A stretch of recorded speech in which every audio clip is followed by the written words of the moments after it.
Welcome to The Hypnotist, the show that gives you inside access to cutting-edge hypnosis with real clients facing genuine issues. Brought to you by the hypnotherapist demanded by celebrities, CEOs, and even royalty, Adam Cox. These recordings took place live from Adam's clinic in London's world-famous Harley Street. This podcast features powerful hypnosis, so do not listen while driving or operating machinery. This recording is not suitable for those with epilepsy or severe mental health issues. So, get yourself comfortable and enjoy today's episode of The Hypnotist. Hi, it's Adam here, and in this episode of The Hypnotist, you're going to be listening to a hypnosis session created for a client that really felt overwhelmed, at their wit's end, if you will, felt really stressed, felt unworthy, felt that they had to think of everyone else's needs but their own, and that left them with this feeling of feeling depleted of their own resources, but felt that there was always things that they had to kind of think about, do, be concerned for other people, and never really put themselves first. When I use the analogy of you can't pour from an empty cup, this client was getting upset because she kind of knew that she didn't have a lot left in her tank, that she was building up a lot of pressure of all the stress and anxieties and worries, but didn't have a lot of resources to be able to look after other people. And therefore, it created this idea that investing in herself and letting go of some of the pressure and the baggage of the past was necessary to create the kind of resource states that would actually enable them to be better for themselves and better for the people that they cared about around them. I'm going to use in this hypnosis session a pressure cooker or hydraulic metaphor. The reason for that is that it's very relatable for people that feel overwhelmed, because when someone has got a lot on their plate, if I use a different analogy, for example, if you imagine spinning plates, if you're spinning one plate, you can focus on that one plate, and if it starts to wobble, you can catch it. But if you're spinning 10 plates, you've got to keep your eye on so many different things that sooner or later, a plate is going to fall and smash. The same thing is true with this idea of pressure. If you're at full capacity in terms of pressure, then something that is just like a small minor thing on a good day can really push you over the edge on a bad day. And this hypnosis session gives her the capacity to let go of that excess pressure, lots of direct suggestions, and lots of links to particularly emotional pressure that she was holding on to, and to replace that with something useful and resourceful. And what was evident, in working with this client, I could see the change in facial expressions. I could see the change in muscle tension and physiology while I was doing the sessions. That gave me, in terms of a calibration approach, the ability to notice what was working and to do more of those kind of things. If you feel that you are at your wit's end, or, at breaking point, or any of those analogies that say like you're very, very stressed, there will be a link in the show notes that you can schedule a free consultation call with me. Hypnosis always works better when you're working directly with an individual for two reasons. And it comes down to elicitation, figuring out what's actually going on in the mind of the client that you're working with. And secondly, calibration, changing your approach during a live session to ensure that it's going to have the maximum impact. Neither of which you can do in a recording. So hopefully you find these recordings useful, but just be aware that recordings are never as effective as real hypnosis in a one-to-one environment, whether that's face-to-face or over electronic means like Zoom and things like that. It's always going to be better if the therapist that you're working with knows your situation, knows the certain triggers and things that are playing on your mind, and then creates a session. And most importantly, doesn't read a script, but they actually do a live session and calibrate and refine that in real time. So if that sounds like it appeals to you, click the link in the show notes to schedule a free consultation call with me.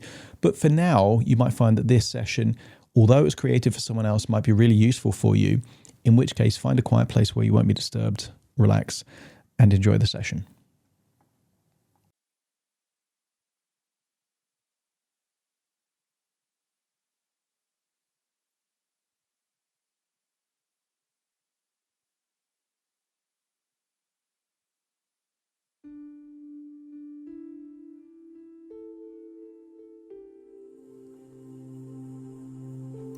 Take a deep breath in.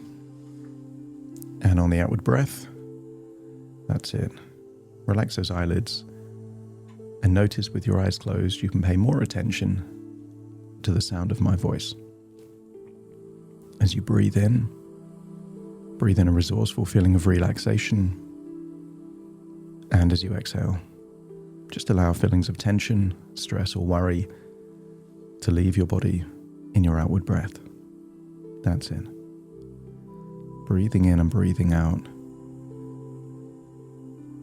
And I want you to get a sense that as you're breathing in this resourceful feeling of relaxation, unuseful resources are leaving your body. Every emotion is resourceful in the right context. Anger can be useful if it enforces a boundary. Frustration can be resourceful if it focuses your mind to create a breakthrough. But sometimes what's resourceful in one sense is unresourceful in a different. A hammer might be resourceful to hammer a nail, but it's just excess weight that you're carrying around if there are no nails to hammer. And I wonder what emotions you're holding on to right now that just aren't useful for this particular moment in time. If you were carrying around a whole toolkit but had no reason to use it, that's not an advantage. It's just excess weight that you're carrying around, creating clutter around you. So as you breathe in and breathe out, just give permission to yourself to release perhaps feelings of stress, worry, or anxiety. Give permission to yourself to let go of any feelings of unworthiness, any feelings of doubt, inadequacy. They're not necessary here. I want you to create a bright color within your imagination, a color that represents resourcefulness for you. Maybe it's yellow or orange, but bright and vibrant. As you breathe in, imagine breathing in that bright, vibrant color of resourcefulness. But as you exhale, notice that a darker color is leaving your body, perhaps gray, shadowy, representing those emotions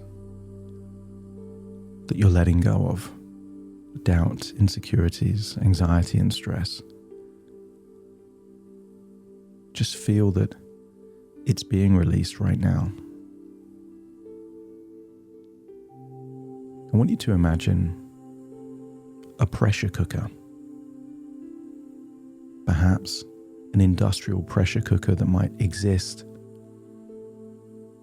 perhaps in a busy kitchen for commercial use. I want you to get a sense that this pressure cooker hasn't had the pressure released for years. It's been building up and building up. Perhaps you can imagine it as this big industrial pressure cooker. And perhaps many years ago, the pressure was useful to enable it to cook the food in the way that it needed to. But over time, the pressure has just built and built, so it's no longer working optimally. I want you to get a sense that sometimes when the pressure is high, just one extra thing could cause this pressure cooker to explode.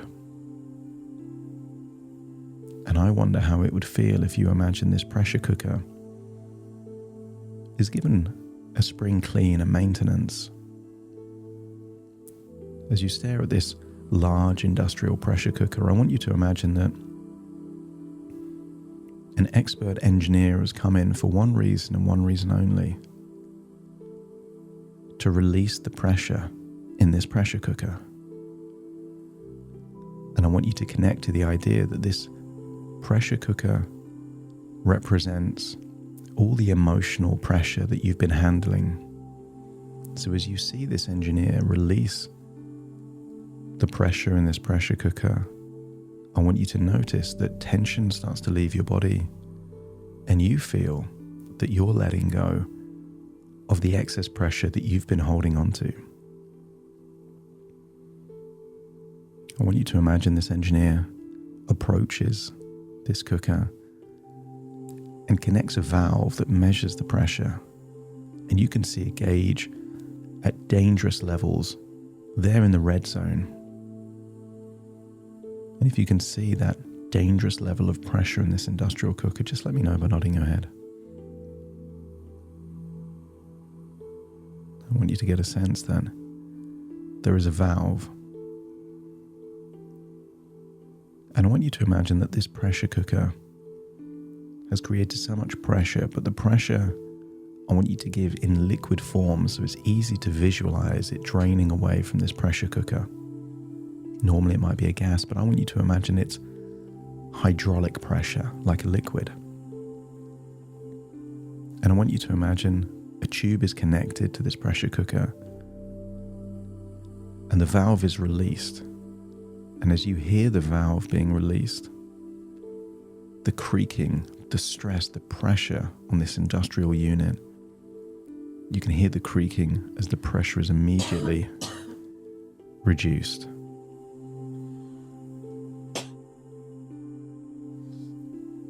I want you to get a sense that you're seeing this hydraulic fluid start draining away. And I'm going to start saying some emotions, and I want you to imagine, as you can imagine the liquid draining away from this industrial pressure unit, that you scan your body for any feelings of these emotions and allow them to leave your body.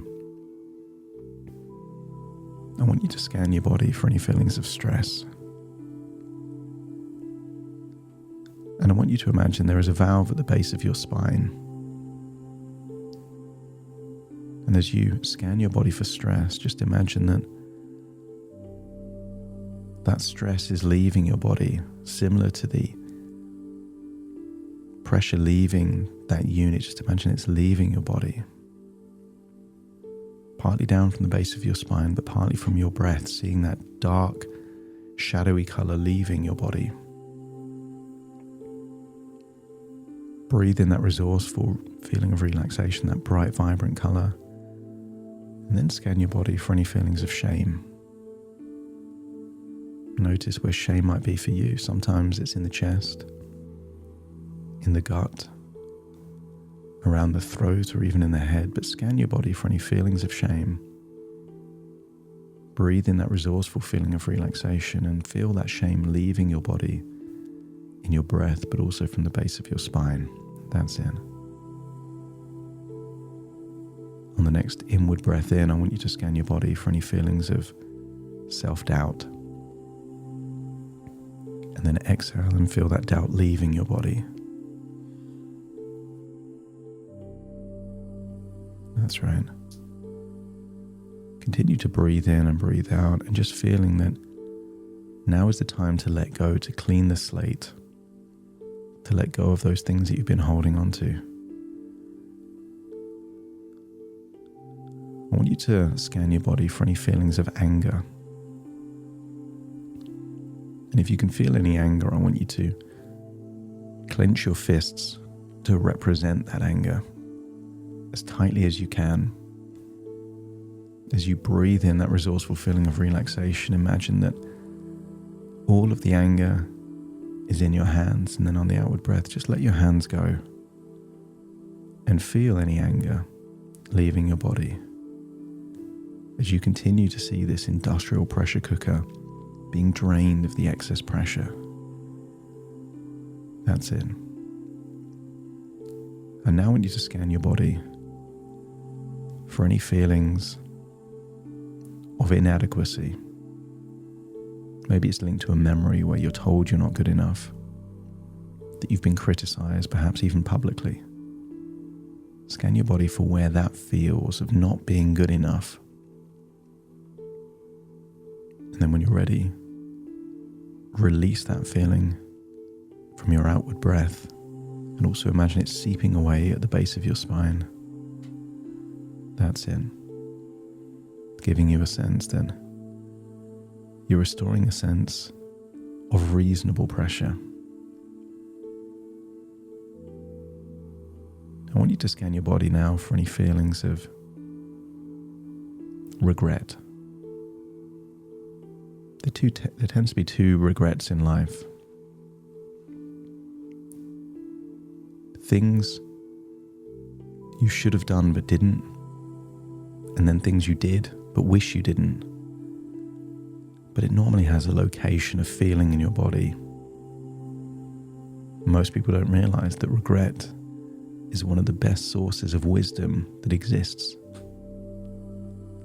So I want you to scan your body for any feelings of regret, and to hold on to the wisdom, but to let go of those recurring thoughts, because the purpose of regret is for you to become wiser, influencing future choices. So hold on to the gold of wisdom.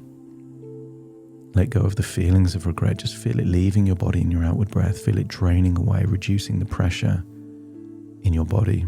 That's it. I want you to get a sense that there feels like a growing feeling of resilience and calm.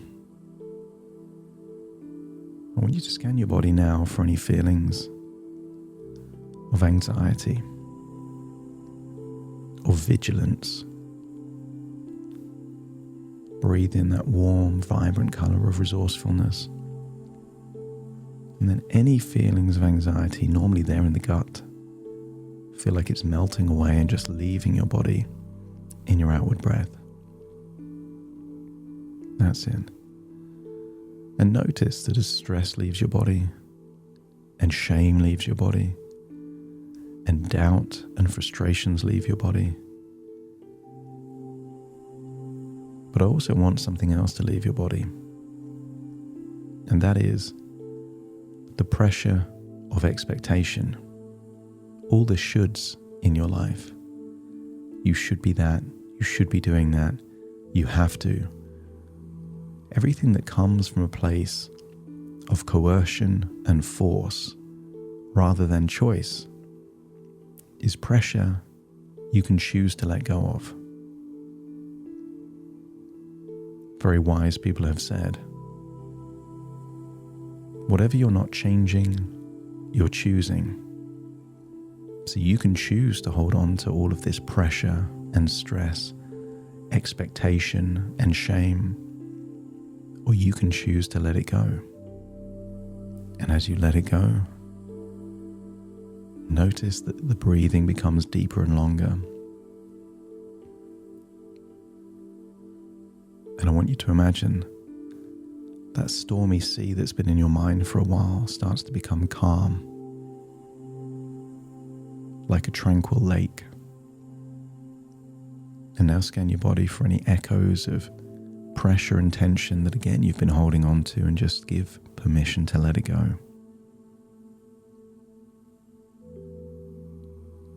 And I want you to get a sense that the engineer has drained all of the pressure from this industrial pressure cooker, and that you feel that you've let go of certain things that you've been holding on to for way too long. And I want you to give you something that will be more useful than all of this pressure. And there's two resources I want you to imagine you're breathing in. Self-acceptance. Accepting who you are, what you are, and how you are. As you breathe in, just give permission for you to be you, that you don't have to be anyone else but you. And as you breathe in that feeling of self-acceptance, recognize that self-acceptance is the first step towards trust with yourself? How can you trust yourself if you don't accept yourself? So for now, just accept that self-acceptance itself enables you to reject feelings of shame and judgment as you accept the suggestion that you've always done the best you could with the resources you had, and let go of any feelings that contradict that. And then I want you to breathe in one final resource, a resource that is a belief, the belief that's the other side of the coin of resilience. You know throughout your life just how resilient you've been. Think about every challenge you've had to deal with, all those things that you managed to find a solution. How can resilience exist if you're not also simultaneously incredibly resourceful? So as you accept your resilience, accept at the identity level by saying to yourself, I am more resourceful than I realize. I am resourceful. And every time you say the words, I am resourceful, you're bringing resources in and you're letting go of unresourceful emotional states, allowing them to leave your body. I want you to see the gauge now on that industrial pressure cooker. And it's now, the needle has gone from the red, not even on the amber, to the green. That this pressure cooker is now safe. That bizarrely it could actually deal with a lot more pressure because it's let go of the excess pressure that it's been holding on to. That doesn't mean that pressure is desirable. Because I want you to hear the engineer communicating to the people that use this pressure cooker, telling them that the pressure cooker will continue to work optimally if it's used in the correct way.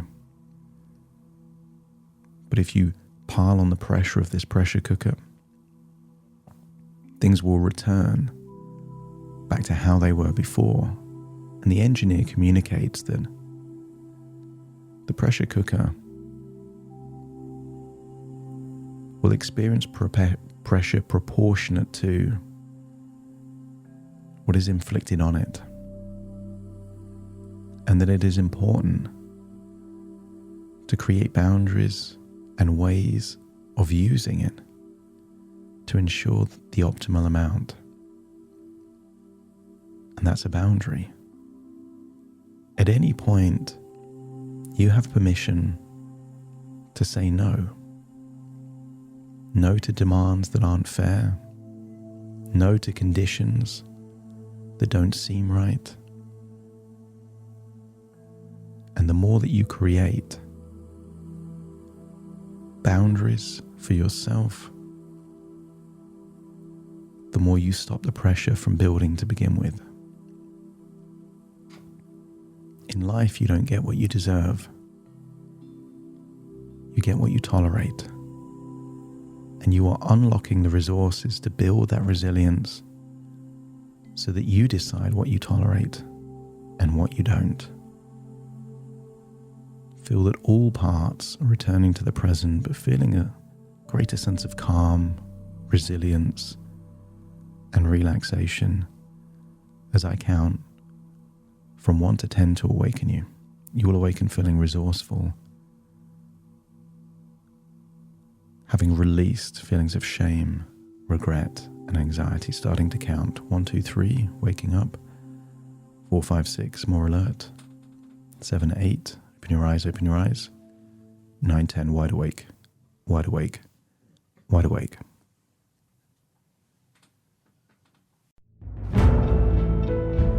Thank you for listening to The Hypnotist with Adam Cox, the show that gives you inside access to cutting-edge hypnosis with real clients facing genuine issues. To automatically receive the latest episodes, please subscribe. If you'd like to support the show, please share this episode with just one friend you think it could help. And if this episode helped you, please leave us a 5-star review.